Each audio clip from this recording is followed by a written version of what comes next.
welcome to COVA TV.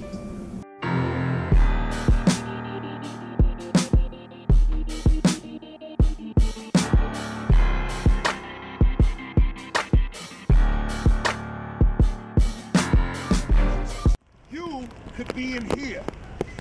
You can be in here. It's unacceptable. Unacceptable. No more cuts. You will end up in this box. The correction department is mismanaged, it's out of control, and it's just a matter of time before these numbers really jump off the page and alarm someone by a correction officer being killed in a line of duty in that environment. We are understaffed, we are overworked, and this is not about anything but security, not only for the correction officer, but for the inmates as well. I just had a correction officer's thumb completely bitten off. Bitten off. And he has to explain to his 6-year-old child and his 16-year-old child why daddy now has 9.5 fingers instead of 10. He didn't go to work to have his finger bitten off, but had we had the proper staffing, we would not be sitting here talking about that. Now, the commissioner is going to say, those are not the case, that we have one officer for every 4 inmates or every 3 inmates. That's if you combine the entire agency together. That's if we're all working at one time. That's if everything goes the way that the storybook's supposed to go. And when we had this hearing with the Department of Correction, they admit, and the administration admits, that the jail violence is on the rise. They like to say, uptick, sort of a play on words, but it's a serious problem. We realize that at the City Council. And I took on chair of the committee almost a year ago, and at that time, we met with Doris Schiro, who is the commissioner, and we brought up jail violence because it was an issue back then, and we were hoping that the numbers would decline instead of rise. Today's oversight hearing will examine the level of violence in the city jails in both adolescent and the adult facilities. Over the past several months, there have been well-publicized incidents in which correction officers were attacked by inmates, including a recent incident in which an officer had part of his thumb bitten off. This is simply unacceptable. Has jail violence increased over the past year? Yes. Okay, thank you. So according to your data on your website provided, the assaults on staff Class A, which would be serious assaults, they've increased from 53 in fiscal year 08 to 63 in fiscal year 09 to 84 in fiscal year 2010. So what would you attribute this increase to? First, the population, as I mentioned, that there, in the same period of time, there's been an appreciable uptick in numbers of violent felons who are being sentenced or admitted to the Department of Correction. The increase in the mentally ill population as well. How much have the population increased by, those percentages?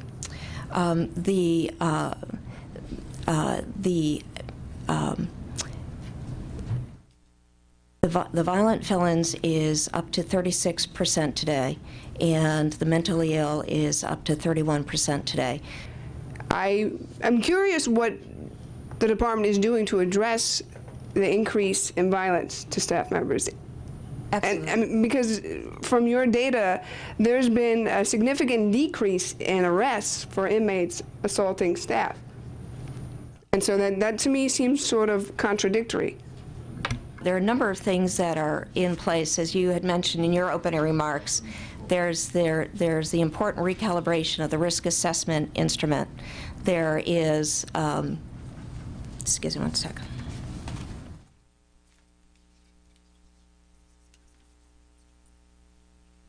We are continuing to work hard to reduce the idleness, because the idleness has quite a consequence when it comes to the extent to which they stay out of trouble. There are a number of other things as well. Commissioner, you said what you're doing to address the jail violence, you've installed more cameras? We have installed a number of cameras over time, and we've also secured monies and have ordered over 1,250 additional cameras that are pending delivery now. When you're looking at these cameras, they're describing you situations of violence that is occurring. What are you learning from them?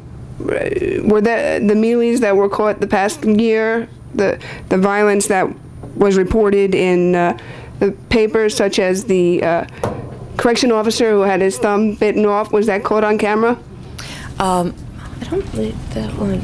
No. She's going to tell you that we're putting in cameras. Cameras can't come off the wall and prevent an attack on a correctional officer and or an inmate. They're there to enhance security, and that's all it's there to do. This type of jail violence is unacceptable. We ask our correction officers to guard the inmates, and we expect that there are enough correction officers that situations like this should not happen. And we, as the council, want to protect both the inmates and the officers from violent fights.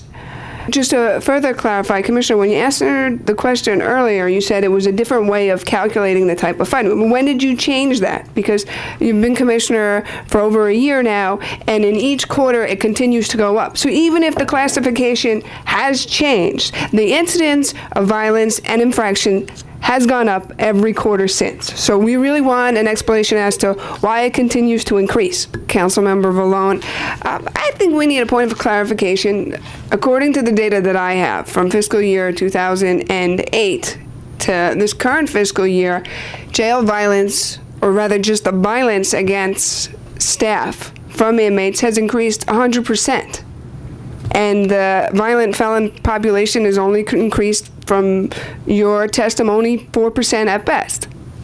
So I would like to know how, in fact, that is the reason for the increase in crime against staff, or you have to admit that there are other circumstances, and that might possibly be that there's limited staffing and your staffing levels have gone down. In 1987, the population was 16,500 per day, which is about 3,000 more than you're currently serving per day.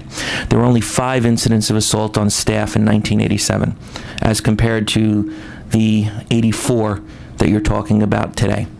That is an incredible difference in the number of staff who have been assaulted by the prisoners. In 2007, then Commissioner Horn submitted a letter to the public, sort of press release, talking about, and this was July of 2007, how incredibly more safe the jails were at that point, how violence was going down, how corrections had a control on the problems. In fact, his statement was, quote, "The safety conditions in the New York jails are in a stark contrast to the past. They're moving forward quickly and are, while they will never be totally free of violence, they are the safest they have ever been." 2007 to 2009, what happened? What single factor contributed to a complete turnaround in what the Department of Corrections once described by its commissioner as moving towards the safest model of jails in the United States, to a situation where assaults on our corrections officer have increased so much that this oversight committee is sitting here today listening to testimony about an upward trend rather than a downward trend? I'm personally from the Rockaways, where many of the people coming to you are coming from.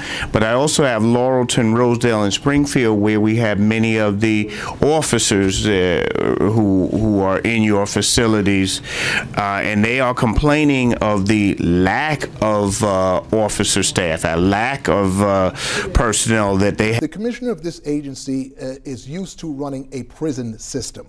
This is not a prison system. This is a jail system. We have oversight committees like the Board of Corrections, and we have consent decrees and minimum standards that correction officers and the city of New York must follow. So what we're faced with is someone who's coming from the outside, coming into this arena that we're in, and trying to turn this into some type of program where she believes that these inmates are just going to conform. To be blunt about it, for a lot of our viewers, I'm sure they're thinking, look, this is what we pay correction officers. We pay them to take the brunt of the danger. If they're getting assaulted, that's a shame, but they've got health benefits. We'll give them a pension. We'll do what we can to sort of to make it right. But are you also saying, though, that public safety is endangered outside of the jails by Absolutely, this? absolutely. Because if you don't have enough correction officers to face the problems that we face on a daily basis, it's just a matter of time before the court system starts to say, I can't house them because nobody's there to watch them, so I'm going to release them on a $1 bail or a $2 bail and send them back out into the public to commit some of the crimes that they have been arrested for. Listen, I'm a firm believer in having a commissioner. I'm not trying to be the commissioner of the agency, but the commissioner has to have an open mind to what's happening to the men and women that I have been elected to represent. Now, at the end of the day, I wouldn't have a problem if the mayor said, well, what am I supposed to do? Give me Ray Kelly. Let him run both agencies.